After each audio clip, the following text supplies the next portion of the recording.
Yes, thank you, Elaine. I want to speak a little bit to historically how Asian Americans have been scapegoated in our country. If we think about, even long before World War II, but if we take World War II as an example and what happened to Japanese Americans, right?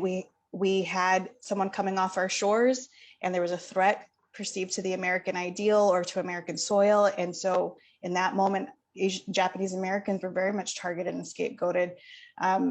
At 9/11, and I can speak to that personally.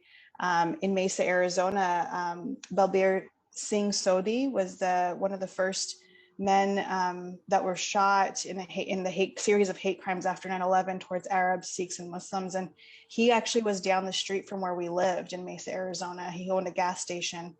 And he was planting a garden actually when the folks came in and they shot him and killed him.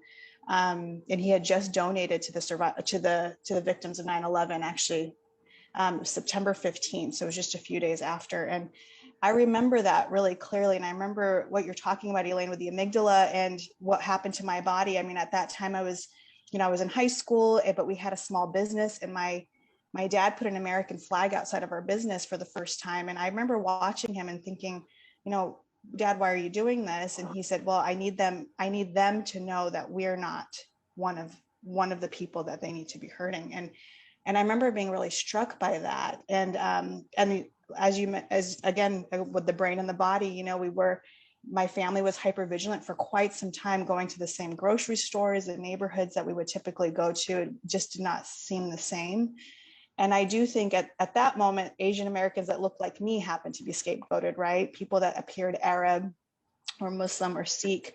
And in this moment now, we're seeing, our Asian American siblings that look Chinese American or East Asian, right, are being scapegoated at this moment.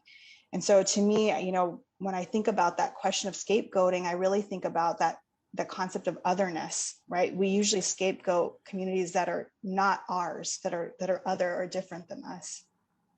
And so